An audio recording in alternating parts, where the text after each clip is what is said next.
For 2 years, he was the perfect partner, but then the accidents started. Poison, deadly allergens, a push down the stairs. It wasn't until he stole my escape money that I realized his true goal, my daughter. So I repaid him with a life sentence he'll never escape. The air in our living room was thick with things left unsaid, a familiar feeling in a house where my voice was usually just background noise. I sat on the edge of the floral armchair, my hands clasped so tightly my knuckles were white. Across from me, my parents, Mark and Susan, sat on the sofa, a carefully constructed space between them. My name is Alara, and for all of my 18 years, I've been the shadow cast by my older sister, Bianca. She was the sun, I was just the planet that quietly orbited her, unnoticed unless I got in her way. But today, I was supposed to matter. My high school graduation was just weeks away. So, I started, my voice sounding unnaturally loud in the silence. I was hoping we could talk about the college fund. I need to start looking at a reliable used car for the commute. My dad, Mark, cleared his throat and suddenly found the ceiling fascinating. My mom, Susan, smoothed a non-existent wrinkle on her pants. It was a classic deflection, a parental dance I knew all too well. "Honey," my dad finally said, his eyes still fixed somewhere above my head. "About that, there's no money left." The words didn't register at first. They felt like a foreign language. I blinked. "What do you mean? What about the college fund?" The fund was my lifeline. It was a promise, started when I was born, built over years of birthdays and Christmases with contributions from my grandparents. I'd seen the passbook myself, the numbers climbing steadily, a testament to a future I had worked my ass off for. Just last year, it had tipped over $50,000. My ticket out. My future. My mom finally looked at me, but her gaze was watery, filled with a guilt that was infuriatingly shallow. We needed it for Bianca's party," she mumbled, her voice barely a whisper. "It's all gone." "All of it?" I asked, the words catching in my throat. "You spent $50,000 on a birthday party." My dad finally met my eyes, and what I saw there wasn't remorse. It was justification. "Look, Alara, you're 18 now. You're an adult. You can get a job, take out some student loans if you really want to go to college. Your sister, she needed this. It was important for her social standing." He said it so matter-of-factly, as if my entire future was a trivial expense compared to my sister's need to impress her friends. The promise wasn't just broken, it had been shattered, and its pieces were used as confetti at Bianca's lavish celebration. I didn't argue. I didn't scream. I just stood up, the springs of the old armchair groaning in protest, and walked to my room. Arguing was pointless, it was like trying to reason with the tide. As I closed my door, my mind didn't race with anger. Instead, it took a slow, deliberate walk through what I called my museum of pain, a mental gallery filled with exhibits of a lifetime of being second best. The first exhibit was a shiny, red convertible. For her 16th birthday, Bianca had woken up to find it in the driveway, a giant bow on the hood. My parents had beamed, filming her squeals of delight. For my 16th birthday, 6 months later, I was handed a monthly bus pass. "It's important to learn how to be self-sufficient, Alara," my dad had said, patting me on the shoulder as if he'd just imparted some great wisdom. I learned, all right. I learned my worth in their eyes was the price of public transportation. Next in the gallery was a framed report card. My straight A's, my place on the honor roll, my acceptance into the National Honor Society. When I'd shown it to my parents, my mom had given it a cursory glance. "That's nice, dear," she'd said before turning back to her phone. A week later, Bianca scraped by her junior year with a C average. That night, my parents threw a pizza party to celebrate her, trying so hard. They praised her resilience, her spirit. My achievement was an expectation, her mediocrity was a triumph. The final exhibit, the one tucked away in the darkest corner, was a memory of me shivering under a thin blanket, feverish with the flu. My mom had left a bottle of Tylenol and a glass of water on my nightstand before she left for a shopping trip with Bianca. "Take care of yourself," her note had read. A few months after that, Bianca sneezed twice. My mother took the day off work, brewed homemade chicken soup, and fluffed her pillows every hour. Bianca's sniffle was a crisis, my 102-degree fever was an inconvenience. Each memory was an artifact, a piece of evidence proving a truth I had tried to ignore for years. In this family, I was not a daughter. I was an obligation. A line item on a budget they were all too willing to erase. And as I sat there, surrounded by the ghosts of their neglect, the profound sense of betrayal finally began to curdle into something else. Something cold, hard, and sharp. The whole ridiculous affair had started because our cousin Tiffany had a sweet 16 that was featured in the local paper. Bianca, who was turning 21, saw this as a personal attack on her social sovereignty. Her own 18th birthday had been a perfectly lovely, catered event in our backyard, but in her mind, it was now a pathetic, peasant-like gathering. The tantrum started. I'd hear her from my room, her voice rising in a dramatic crescendo. But Tiffany had a live band. A live band, Mom. Do you know how embarrassing it will be if my party isn't at least as good as a 16-year-old's? I'll be a social pariah. My dad would try to reason with her. Bianca, that's a bit much, don't you think? We can do something nice. Nice, she'd shriek, the tears already flowing. You don't get it. This isn't just a party, it's a statement. Do you not love me? Do you want me to be humiliated? And my mom, as always, would swoop in. Of course we love you, sweetie. Don't worry. We'll figure something out. Your father and I will make it perfect. Perfect turned out to be a rented-out ballroom at the fanciest hotel in town. It was a spectacle of obscene excess. There was a champagne fountain, an ice sculpture of Bianca's initials, and catering for over 100 people. She wore a custom-made designer dress that cost more than I made in a year of waitressing. I didn't go. I told them I had to work, a lie they readily accepted because it meant they didn't have to deal with my sullen presence tainting the glittery affair. From the restaurant where I was actually working my shift, I could see the pictures flooding social media. Bianca, preening for the camera. My parents, standing beside her, their faces glowing with a pride they never once showed for me. Every flash of the camera felt like it was burning a hole through my future, each picture a receipt for the $50,000 they had stolen from me. The weeks after the party were a blur of forced smiles and hollow pleasantries. I was counting down the days to graduation, to the moment I could finally escape. The real breaking point, the final snap in a tether that had been fraying for years, came not from my parents, but from my grandmother. My grandma Mary called me one Tuesday afternoon, her voice crackling with excitement over the phone. "Elara, darling.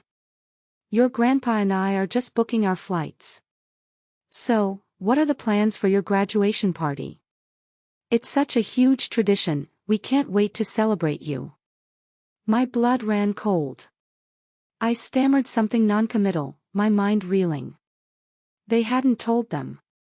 My parents weren't just ignoring my graduation, they were actively planning to let me be humiliated in front of our entire extended family.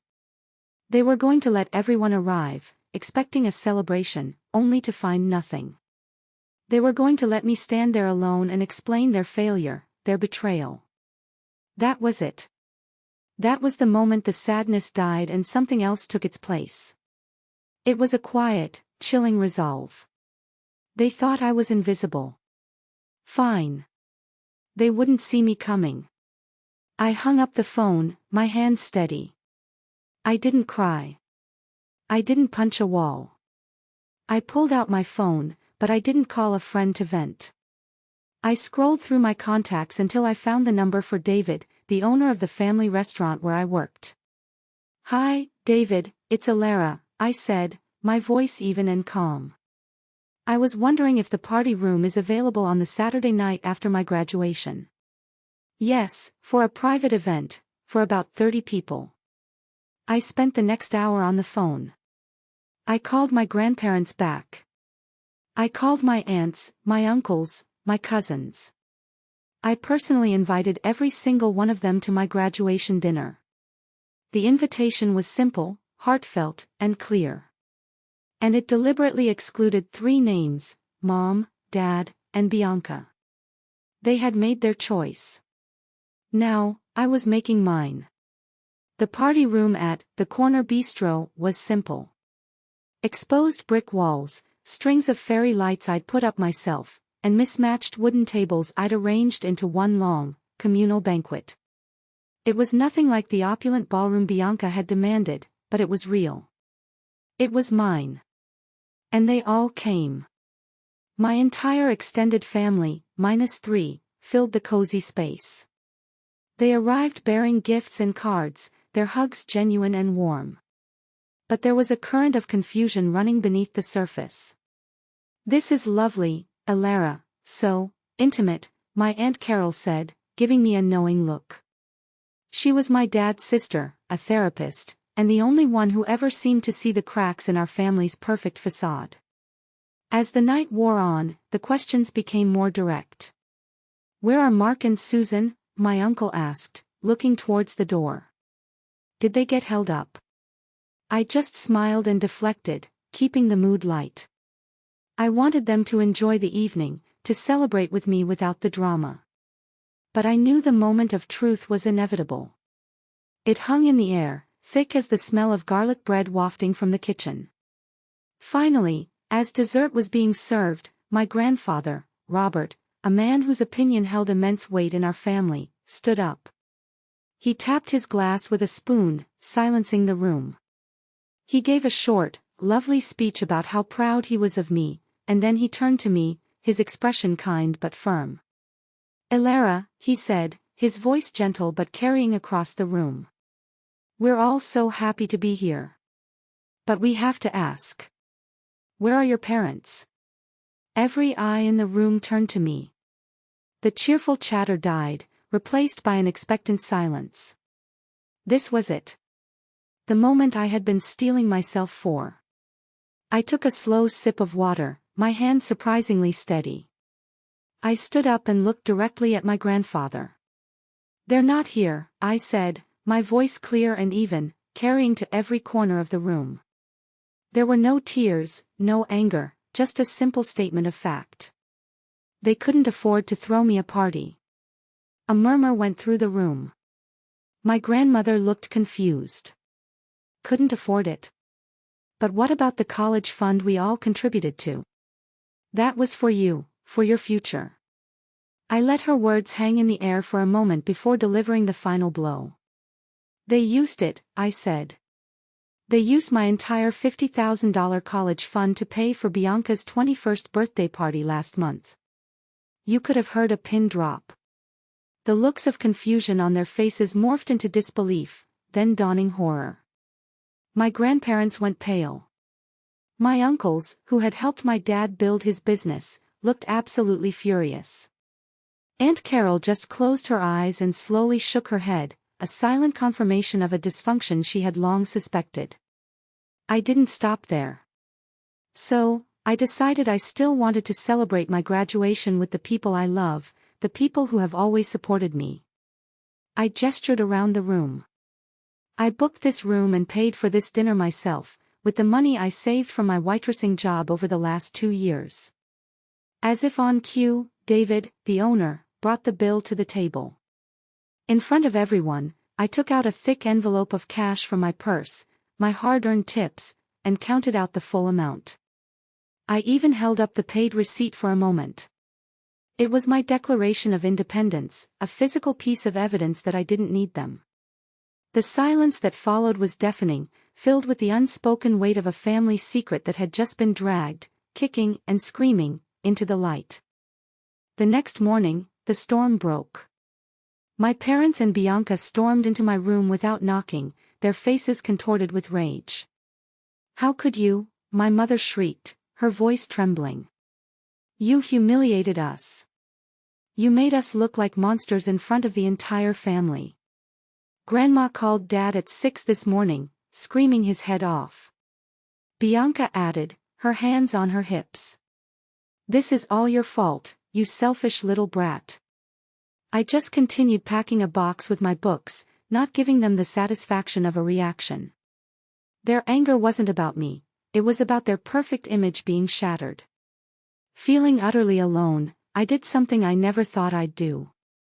I went online, found a popular advice forum, and anonymously typed out the whole sordid story. I just needed to know I wasn't crazy. The validation was overwhelming. Hundreds of strangers told me I did the right thing. But one comment, buried deep in the thread, stopped my heart. A user named JustAThought wrote, "The favoritism is so extreme it's pathological. Sometimes, when a secret affair child is brought into a marriage, the guilty parent overcompensates to them their entire life to make up for it. Are you sure you and your sister have the same father?" The idea was insane. It was ludicrous. But it planted a seed. The thought wouldn't leave me alone. It was a horrifying, yet strangely logical, explanation for a lifetime of illogical behavior. I showed the post to my Aunt Carol. I saw a flicker of something in her therapist's eyes, not surprise, but a grim, reluctant understanding. The seed of doubt, once planted, grew into a thorny vine that wrapped itself around our family. My grandparents, already disgusted by the financial betrayal, saw this horrifying possibility as the only thing that made sense. They put their foot down. They weren't asking, they were demanding. The whole family would take a DNA test to clear the air once and for all. The results arrived 3 weeks later in a sterile manila envelope. My dad opened it in the living room, with my grandparents present as witnesses. I was my father's daughter. The test confirmed it, 99.9% certainty. Bianca was not. The implosion was immediate and catastrophic. My mother, cornered and broken, confessed to a brief, long-buried affair that happened years before I was even a thought. My father had raised another man's child for 21 years, all while his own biological daughter was treated like an afterthought. My mother's obsessive coddling of Bianca wasn't love, it was a desperate, lifelong penance born of her own guilt. The divorce was swift and brutal. My father's family, my family, cut my mother and Bianca off completely, financially and emotionally, even removing them from the family will. Bianca, the golden child, lost everything overnight, the money, the status, the pedestal she had lived on her entire life. I moved in with my grandparents. They, along with my aunts and uncles, immediately started a new college fund for me. A month later, they threw me a surprise graduation party in their beautiful backyard, a celebration 100 times better than Bianca's because it was filled with nothing but genuine love. It's been a year now. I'm halfway through my freshman year of college, studying to be a social worker. I'm in therapy, slowly healing from decades of emotional neglect. But for the first time, I feel seen. I feel valued. I feel free. It's insane to think that my entire life changed because my parents pushed me one step too far, and a random comment from a stranger on the internet gave my family the one thread they needed to pull to unravel a lifetime of lies. So, I have to ask you. Am I the wrong one?